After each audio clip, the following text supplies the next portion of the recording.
Jangan lupa like and subrek ya guys. Selamat mendengarkan. Jauh di langit biru, tiga makhluk agung dan mengesankan terbang melewatinya. Di bawah cara yang menakutkan dan mengesankan ini, keributan segera terjadi di dalam kota yang di bawah. Banyak orang dari kelas Dousi atau lebih tinggi mengangkat kepala mereka dengan wajah kusam dan memandang sosok manusia yang terbang melewati langit seperti bintang jatuh. Kaki mereka tidak bisa menahan gemetar.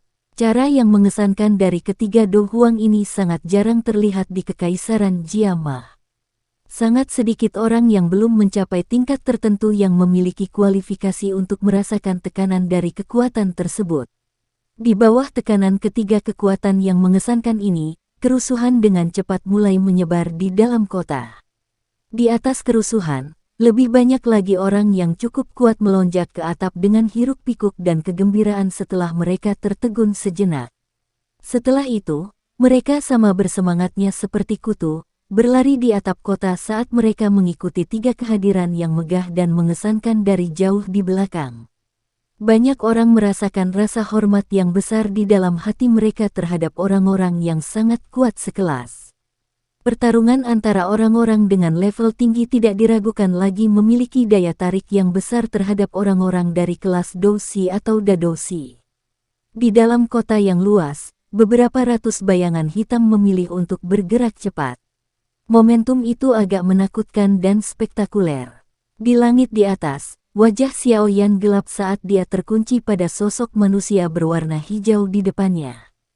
Sepasang sayap di punggungnya mengepak dengan cepat dan angin liar bertiup dari depan, memotong seperti bilah ke tubuhnya dan menyebabkan dia merasa sedikit sakit. Tidak jauh di belakang Xiao Yan, Haibo Dong mengikuti dari dekat. Saat ini, doki berwarna putih sedingin es menyelimuti tubuhnya. Di tangannya yang keriput, es putih berkilau menutupi ujung jarinya. Saat itu sedikit melengkung, gelombang kekuatan dingin yang tebal dipancarkan. Dia mengangkat kepalanya dan mengerutkan kening saat dia melihat wanita berpakaian hijau yang kecepatan terbangnya sangat cepat. Setelah merenung sejenak, telapak tangannya tiba-tiba mulai membentuk segel. Doki es dingin di tubuhnya dengan cepat mengalir, melonjak keluar dari tubuhnya dan mulai mengendalikan energi tipe es yang berada di udara 100 meter jauhnya. Ketika seseorang mencapai kelas Do Huang, seseorang sudah bisa menggunakan doki di tubuhnya untuk beresonansi dengan energi alam selama pertempuran. Setelah itu, seseorang dapat mengendalikan energi ini dan melepaskan kekuatan yang sangat menakutkan. Ini juga alasan mengapa hanya Do Huang yang memiliki kekuatan penghancur yang membuat orang ngeri. Pelatihan Douze dimulai dengan melatih tubuh terlebih dahulu. Setelah tubuh dilatih hingga mencapai puncak, doki dalam tubuh seseorang akan dapat beresonansi dengan energi alami dari afinitas yang sama dan akhirnya mencapai tujuan untuk mengendalikannya. Semua Douze, hampir tanpa kecuali, merasakan rasa hormat dan kerinduan di dalam hati mereka terhadap dunia ini. Sebelum memasuki dunia ini, satu orang mungkin dapat memblokir 10, memblokir 100, memblokir 1000, tetapi kekuatan seseorang akan selalu mencapai titik ketika habis. Hanya dengan mencapai ranah pengendalian energi alam, gagasan satu orang mengambil 10.000 bukanlah ilusi seperti bulan di dalam air bunga di cermin. Menurut legenda, ketika kekuatan seseorang mencapai kelas Douzong atau Douseng, seseorang dapat menyebabkan langit runtuh, daratan retak, pegunungan roboh, dan laut terbalik hanya dengan mengangkat tangan. Ini tampaknya bukan hanya ilusi. Ketika seseorang mencapai alam itu, seseorang dapat memanggil petir dan meningkatkan magma dengan satu pikiran. Berakhir saat itu dimulai, puluhan ribu tentara semuanya akan berubah menjadi abu. Tentu saja, tidak ada yang mutlak. Ada juga beberapa orang kuat yang melepaskan kesempatan untuk beresonansi dengan energi alam. Mereka memilih untuk berulang kali memperkuat daging mereka sendiri. Begitu mereka telah melatih daging fisik mereka hingga berubah, pukulan dan tendangan mereka dapat menghancurkan daratan dan menghancurkan ruang. Kekuatan kehancuran mereka tidak akan lebih kecil dari mengendalikan energi alam. Sebaliknya, itu bisa lebih besar lagi. Namun, Hanya dengan memperkuat daging seseorang, tingkat kesulitan pelatihan akan lebih besar daripada sebelumnya. Selain itu, rasa sakit yang hebat yang diciptakan oleh melatih daging seseorang membuatnya sangat sulit bagi orang yang pikirannya tidak teguh untuk bertahan. Dinding duri kristal misterius. Teriakan pelan terdengar di udara.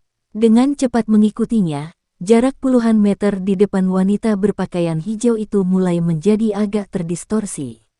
Segera, kabut berwarna putih dengan cepat muncul dan seperti kilat, menggumpal di udara menjadi lapisan es tebal yang lebarnya sekitar 70 hingga 80 kaki. Apalagi, es yang panjangnya beberapa meter terkumpul dengan padat di permukaan lapisan es yang tebal. Orang bisa membayangkan bahwa jika seseorang menabraknya, dia kemungkinan besar tidak akan merasa senang dengan nasibnya. Kemunculan tiba-tiba lapisan es besar di langit juga menyebabkan banyak orang yang terus mengikuti di bawah ini menjadi gelombang suara terengah-engah terkejut. Wajah mereka segera menjadi lebih panik. Ini adalah rasa hormat dan kerinduan yang dimiliki setiap doze terhadap kekuatan. Mengamati lapisan es yang tiba-tiba muncul, wanita berpakaian hijau itu agak marah saat dia mendengus. Jelas, dua orang yang mengejar di belakangnya menyebabkan dia menjadi sedikit tidak sabar. Istirahatlah untukku. Dengan tangan kirinya memeluk Qinglin yang tidak sadarkan diri, wanita berpakaian hijau itu tiba-tiba menggunakan tangan kanannya untuk mendorong dengan kasar ruang kosong di depannya. Cahaya zamrud membumbung tiba-tiba ke kaki langit. Tanaman merambat berwarna hijau anehnya muncul di semua tempat. Setelah tanaman merambat muncul, mereka mulai saling memelintir dan melilit. Hanya dalam 10 detik lebih, tanaman merambat yang tak terhitung jumlahnya benar-benar menyatu menjadi kepalan berwarna hijau yang berukuran sekitar 40 hingga 50 kaki. Tinju besar itu ditutupi oleh pancaran energi. Setelah itu, ia mengeluarkan suara melolong karena tiba-tiba menghantam lapisan es yang tebal. Tempat manapun yang dilewatinya, es yang tajam pecah dengan keras. Bang! Jauh di langit, ledakan terdengar. Lapisan es yang sangat besar dihancurkan oleh kepalan tangan besar berwarna zamrud sampai sebuah lubang besar muncul. Mendengar ledakan yang terdengar tinggi di udara dan pecahan es dingin yang jatuh, hati orang-orang di bawahnya bergetar beberapa kali. Masing-masing memperkirakan secara samar-samar di dalam hati mereka. Segera, mereka terkejut saat menyadari bahwa energi yang terkandung di dalam tinju besar kemungkinan bisa langsung menghancurkan gerbang kota Yan City hanya dengan satu pukulan. Kekuatan yang menakutkan. Sekelompok orang di bawah serta Xiao Yan dan Hai Bo Dong yang tinggi di langit mengerang kaget di hati saat mereka memandangi lapisan es yang hancur. Tubuh wanita berpakaian hijau melesat keluar dari lubang kosong dengan cara seperti kilat. Di saat yang sama, tangannya tiba-tiba melambai ke belakang. Seketika, tinju energi berwarna hijau yang sangat besar keluar dari lubang dan dengan keras menghantam Xiao Yan. Ekspresi Xiao Yan berubah sedikit saat dia secara pribadi mengalami kekuatan tekanan yang kuat itu. Tinju kanannya tiba-tiba didorong ke depan. Tidak ada yang terjadi untuk sementara waktu saat dia membidik tinju yang menghantam ke arahnya sebelum pilar api putih tebal yang besar ditembakkan. Pilar api putih tebal bertabrakan dengan tinju energi. Ketika tinju energi besar itu berada dalam jarak 10 meter ke Xiao Yan, lapisan es putih tebal dengan cepat menyebar dan membungkus tinju di dalamnya. Tembakan tubuh Xiao Yan berlalu. Kakinya dengan lembut menekan tinju besar yang telah berubah menjadi es dan kekuatan tersembunyi dipindahkan. Segera, tinju energi besar itu meledak dengan keras. Sementara es dingin melesat ke segala arah, tubuh Xiao Yan keluar dari lubang lapisan es dengan cara seperti kilat. Segera, dia berhenti tiba-tiba saat dia diam-diam menatap wanita berpakaian hijau yang tiba-tiba berhenti terbang. Setelah Xiao Yan berhenti, Hai Bo Dong di belakangnya juga menyusul. Dia berhenti di samping bahu Xiao Yan dan memperhatikan wanita di depan. Udara dingin ditelan dan dimuntahkan di antara kedua telapak tangannya. Menatap wanita berpakaian hijau itu, Hai Bo Dong memiringkan kepalanya dan menatap Xiao Yan. Dia bertanya dengan suara lembut, mengapa dia berhenti melarikan diri? Saya tidak tahu. Xiaoyan menggelengkan kepalanya. Tatapannya tidak pernah beralih dari wanita berpakaian hijau itu. Setelah dia terdiam beberapa saat, dia membuka mulutnya dan berkata, "Kekuatanmu memang sangat besar. Dengan salah satu dari kami berdua, mungkin sulit untuk menahan Anda. Sayangnya, bagaimanapun, ada dua dari kita. Serahkan King Lin. Kami juga tidak ingin mengalami konflik dengan Anda." Xiaoyan berkata dalam-dalam. Itu tidak akan berhasil. Untuk menemukan murid bunga ular 3 giok hijau, saya telah mencari selama beberapa dekade.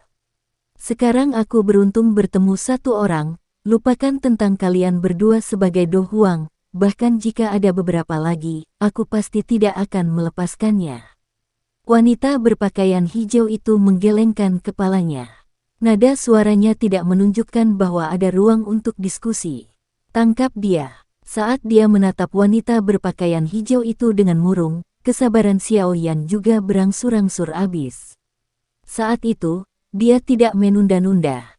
Dengan teriakan pelan, mereka berdua bersiap untuk sekali lagi melancarkan serangan ganas.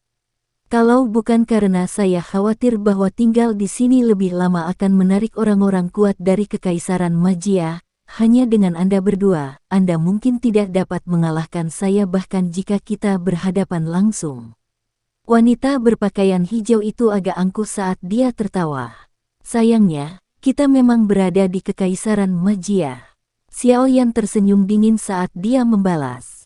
Di telapak tangannya, api putih tebal menggeliat dengan keganasan yang meningkat. Tubuhnya mencondongkan tubuh ke depan dan sudah mempersiapkan kekuatan untuk menyerang. Itu benar, sekarang kita berada di Kekaisaran Mama, oleh karena itu, aku juga tidak akan sombong dan bertarung dengan kalian berdua sendirian. Wanita berpakaian hijau itu menggelengkan kepalanya dengan menyesal dan meletakkan jarinya yang halus ke benang hijau dan mulutnya. Segera peluit yang agak tajam yang membawa gelombang suara aneh menyebar di langit. Hong! Tidak lama setelah peluit dibunyikan, sebuah raungan tiba-tiba terdengar dari hutan yang jauh. Segera, seekor binatang besar yang sangat besar yang panjangnya hampir 100 kaki tiba-tiba melonjak ke langit dan terbang ke area kaki langit mereka. Bayangan gelapnya yang sangat besar menutupi sebagian besar tanah. Tubuh binatang besar itu sangat panjang.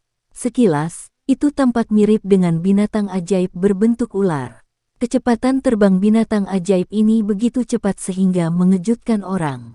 Saat ekor besarnya berputar dan berayun, binatang itu tampak seperti sedang berteleportasi. Hanya dalam beberapa gerakan, itu cukup dekat dengan wanita berpakaian hijau itu. Saat binatang besar itu bergerak lebih dekat, seluruh penampilannya akhirnya terserap ke dalam mata Xiaoyan dan yang lainnya. Dengan segera, mereka tanpa sadar dan dengan lembut menghirup udara dingin. Binatang besar itu mungkin harus disebut ular besar agar lebih akurat. Tubuhnya sangat besar dan hitam pekat. Di tengah hitam pekat, ada banyak garis terang dengan tampilan aneh. Di kedua sisi tubuh ular besar itu sebenarnya ada 8 sayap hitam yang membawa jejak ungu. Di kepalanya ada tanduk berpola spiral hitam gelap saat cahaya ungu samar bersinar di ujung tanduk. Jelas, itu menyembunyikan racun yang mematikan. Garis-garis berwarna cerah samar di kepalanya membentuk bentuk mahkota yang samar-samar. Di dalam mata berbentuk segitiga, itu tidak memiliki karakter seperti binatang. Sebaliknya, itu diisi dengan kelihayan dan kelicikan, seperti manusia. Kaisar ular hitam bersayap 8. Mengamati penampilan ular hitam yang sangat besar, wajah Haibo Dong berubah saat dia berteriak tanpa sadar. Mendengar tangisan Haibo Dong yang agak kaget, hati Xiaoyan sedikit bergetar. Informasi muncul dari dalam hatinya. Kaisar ular hitam bersayap 8, sejenis binatang unik yang sangat berbakat.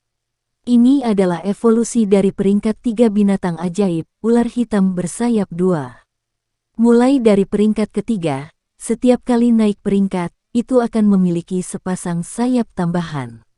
Ketika mencapai 8 sayap, itu akan menjadi Kaisar Ular Hitam Bersayap 8, yang namanya ganas terkenal di seluruh benua Doki. Petik 2. Sialan. Areng 6 Magic Beast. Aku tidak menyangka wanita ini akan benar-benar memiliki pendamping. Hati Xiaoyan tiba-tiba tenggelam saat dia memandangi ular hitam besar dengan wajah suram.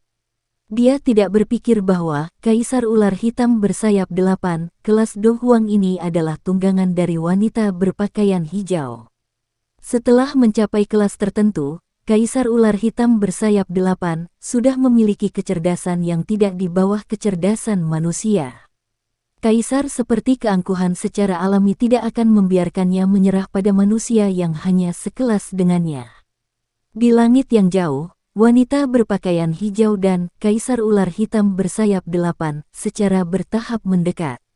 Segera, dua kekuatan menakutkan melesat ke kaki langit, menyebabkan awan malas hancur berkeping-keping saat ini. Kali ini, akan merepotkan. Merasakan dua kekuatan yang menakutkan ini, ekspresi Xiaoyan dan Haibo Dong tiba-tiba menjadi sangat sedih. Sekian dulu ya guys. Terima kasih sudah mendengarkan, bye-bye.